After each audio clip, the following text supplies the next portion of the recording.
नमस्कार दोस्तों, आप सभी का स्वागत है मेरे न्यू ब्लॉग पे। आशा उम्मीद करता हूँ कि आप सभी लोग ठीक होंगे, स्वस्थ होंगे, मस्त होंगे, अपने घर पे व्यस्त होंगे और मैं भी हूँ बढ़िया। नए दिन की नई शुरुआत करते हैं एक नए किरण के साथ। तो शाम के बज चुके हैं 4, शाम के 4 बजे से मेरी ब्लॉग की स्टार्टिंग हो रही है।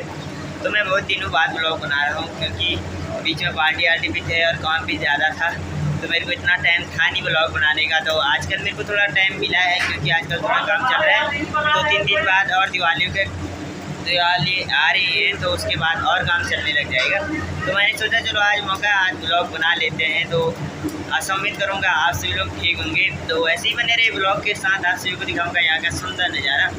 तो इन 2-3 दिनों में इनके 2 गुरुजी थे जो गांव चले गए, तो ये छोड़ के चले गए इनको अकेले। ये हैं चेली। तो आपको कैसा फील हो रहा है अकेले रहे? बहुत अच्छा फील हो रहा है। बिना जिम्मेदारी संभालना है, हेल्पर से पूछो क्या होती है जिम्मेदारी संभालनी। तो इस बीच में सबकी तबीयत ख़राब हुई थी, तो अब सब लोग ठीक है। तो मैंने सोचा चलो आज ब्लॉग बनाते हैं। तो कौन से क्या हाल है आपके? बढ़िया है दोस्तों। कहना है कि तेरे नाम से मोहब्बत की है, तेरे हर एक एहसास से मोहब्बत की है, तेरे नाम से मोहब्बत की है, तेरे हर एक एहसास से मोहब्बत की है। साथ में नहीं हो फिर भी तेरी याद से मोहब्बत की है। कभी तो तूने मुझे याद किया होगा, मैंने उन लम्हों से मोहब्बत की है। तुम्हारा मिलना इस जिंदगी में शायद ख्वाब ही रह जाएगा, फिर भी तेरे इंतज़ार से मोहब्बत। तुम्हारे इंतज़ार की ऐसे ही आप लोग भी मेरे ब्लॉग का इंतज़ार करिए, क्योंकि कभी कुछ हो जाता है, कभी कुछ। तो बीच में सारे लोगों की तबीयत ख़राब हुई और हम भी बीमार थे, तो मैं इसी कारण भी ब्लॉग नहीं बना पाया। तो सभी लोग लगे अपने अपने काम में। तो आधे लोग तो गांव चले गए छुट्टी में। तो दोस्तों अचानक से परवीन सेब के काम करते करते हाथ कट गया, क्योंकि नारियल तोड़ रहे थे। नारियल तोड़ना इतना आसान होता नहीं, ये हाथ काट देता है। किनारा देखो बहुत तेज़ होता है, तो हाथ कट चुका है अब।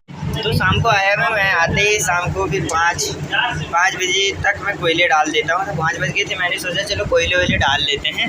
आगे का काम मैं करती रहूँगा, आप सभी को भी दिखाती रहूँगा। तो ऐसे ही बने रही हमारे ब्लॉग के साथ। तो ऐसे ही बनाते रहूँगा मैं ब्लॉग। तो कभी कभी मेरे को टाइम नहीं मिलता, तो इसी कारण ब्लॉग नहीं आ पाता। तो समय भी कम रहता है। जैसे ही हम रेस्ट जाते हैं, रेस्ट में तो दिन में ज़्यादा ही नींद लगती है, क्योंकि धूप लगी रहती है। दिन में धूप लगी रहती है तो ज़्यादा ही नींद आ जाती है। तो फिर शाम को जाते ही रात को 11-12 बज जाते हैं। 11-12 बजे जाओ, फिर हाथ मुँह धो।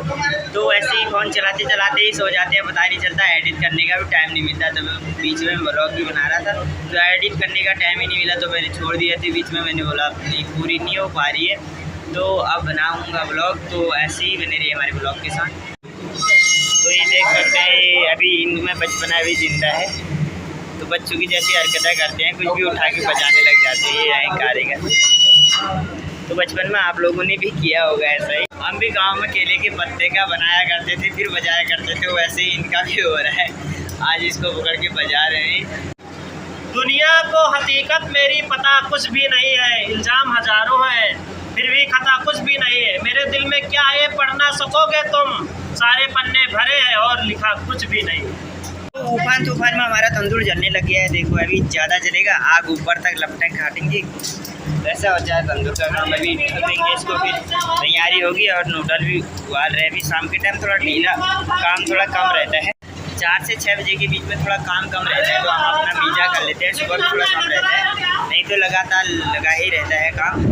तो अभी मौका मिला है, तो उसी समय मैं कोयले भी डालता हूँ। तो आजकल छोटा सा बच्चा काम करने को आया है, आप देख सकते हैं। तो क्या नाम है बेटा आपका? शिवम। कितनी उम्र है? 14 साल में। कितने में पढ़ते हो? 5 में पढ़ता है। पीछे आ गया, देखो इतनी छोटी उम्र में। मजबूरी के कारण लोग देखो काम करने को कभी भी आ सकते हैं। मजबूरी कुछ भी करा सकती है हम लोग से। दोस्तों गाइस, इधर ये मैगी पक रही है। इधर हम लोग मैगी पकाते पकाते कुछ शेर और शायरी कर लेते हैं कि जब तुमसे इत्तेफाकन मेरी नज़र मिली थी, कुछ याद आ रहा है शायद वो जनवरी थी, फिर मिली हो दोबारा माह फरवरी में, जैसे कि हम सफ़र हो तुम राह जिंदगी की। कितना हंसी जमाना आया था मार्च लेकर, बांधा जो जहर उल्फत अप्रैल चल रहा था, लेकिन मई जब आई चलने लगा जमाना, हर शख्स की जुबा पे था बस यही बसाना। दुनिया के डर से तुमने बदली थी जब निगाहें, था जून का महीना लंबे थी गर्म आहें, जुलाई में जो तुमने की बातचीत कुछ कम थे, आसमां पे बादल और मेरी आंख पूर्णम। माहे अगस्त में जब बरसात हो रही थी, बस आंसुओं की बारिश दिन रात हो रही थी। जब आ गया सितंबर, भेजा था मुझको तुमने करके वफा का लेटर, तुम गैर हो रही थी। अक्टूबर आ गया था, जब आ गया नवंबर, ऐसे भी रात आई पैके पुता दिसंबर। मौसम था सर्द, उसमें अरमा पिघल चुके थे, लेकिन ये क्या बताऊं अब हाल दूसरा है। अरे वो साल दूसरा था, ये साल दूसरा। देखो, एक साल की पूरी कहानी आप सभी को एक लफ्ज में बता दिया हमारे पवन सिंह। तो इतने बड़े कारीगर हमारे गायक के लिए। तो दोस्तों, अभी यहाँ छोटे छोटे बच्चे हैं, क्या हमारे थे 16 साल, देखो अभी 16 साल का, अभी 13-14 साल का होता है, 16 साल का है। छोटी छोटी, इतनी छोटी उम्र में क्या जरूरत पड़ गई तेरे को घर से बाबा? क्या जो छोटे उम्र में आता है? स्कूल क्यों नहीं पढ़ाते? पढ़ लिए, इतनी छोटी उम्र में आ गया अभी। तो रात के बज चुके हैं 7, तो अब काम धीरे धीरे करके चलने भी लग गया है। तो अब हम भी अपने काम पे लगे हुए हैं और सारे लोग भी अपने काम पे लगे हुए हैं। ये यहाँ लगे हुए हैं और लोग वहाँ लगे हुए हैं, अभी चलने लग गया पूरा। यहाँ पर पनीर नूडल का ऑर्डर है, सब नूडल है, पनीर कढ़ाई में फ्राई कर रहा हूँ। ये जो लड़का है अभी अर्बन बाइट्स में पलटा चलाना शुरू किया है, अभी कुछ हुआ है 1 हफ्ता, अब आगे का भविष्य यही है। इसका नाम है रोहित कुमार। रोहित कुमार को देखो एक बार। हाँ, ये मलियाबाद का रहने वाला है, जहाँ आम देता हूँ उसको। अब यहाँ नूडल बना रहा है। तो तभी ये भी आम की तरह छोटा छोटा मोटा मोटा है। तो इधर को देखिए रोहित, यहाँ नूडल बनाते बनाते इसके गाल जैसे आम की तरह होता है।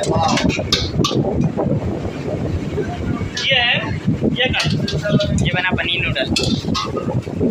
तो हम लोग वहाँ काम करते करते ऐसे ही गीत भी गुनगुनाते जा रहे हैं और काम भी करते जा रहे हैं। ये हमारे रोज का रूटीन है। ये नहीं कि आज ब्लॉग बना रहे हैं तो आज ही गा रहे हैं। पवन सिंह हमेशा गीत गुनगुनाते रहते हैं और शायरी गाते रहे किचन में, जहाँ भी थे पहले भी साथ में थे। तो गाने के बहुत शौकीन है। तो मिलते हैं अभी अभी एक गीत रचा है तुमको जीते जीते, अभी अभी अमृत छलका है अमृत पीते पीते, अभी अभी एहसास हुआ कि जीवन जीवन होता है, अभी अभी होठों ने जाना अपना और बढ़ाया, वो अभी भर दिए मद करस सारे रीते रीते, अभी अमृत छलका है। तो इनका यही है, तो ये हमेशा की तरह गाते रहते हैं। तो हम बीच में ब्लॉग भी नहीं बनाते तो तब भी गाते रहते हैं, क्योंकि पहले से इनको आदत है। पहले भी एक साथ किया है हम लोगों ने, तो वहाँ भी शायरी करते थे। तो एक और थे हमारे साथ विजय थे, तो वो भी गाते थे, तो वो भी शायर थे और ये भी शायर हैं। तो ये भी गीत बनाते रहते हैं। तो आपको अच्छा लगे तो कॉमेंट लाइक सब्सक्राइब जरूर करना, तो इनको भी देखते रहना। तो दोस्तों, रात के बज चुके हैं 11। तो अभी मैं कमरे में पहुंच ही रहा हूं, अभी पहुंचने वाला हूं, पहुंच गया कमरे में। तो कुछ इस प्रकार से होती है हमारी ड्यूटी की दिनचर्या। तो दोस्तों, ये है हमारे कमरे में मंदिर। ज़्यादा लंबा वीडियो न बना के आज का ब्लॉग यहीं एंड करते हैं। तो आशा उम्मीद करता हूँ कि आप सभी को ये ब्लॉग ठीक लगा होगा। तो लाइक सब्सक्राइब कमेंट जरूर करना, कमेंट करके हमको बताना कि आप सभी को ये ब्लॉग कैसा लगा। तो मिलते हैं जल्दी से जल्दी न्यू ब्लॉग पे। तो ऐसे ही बने रहे हमारे ब्लॉग को और ज़्यादा से ज़्यादा सपोर्ट और सब्सक्राइब करें।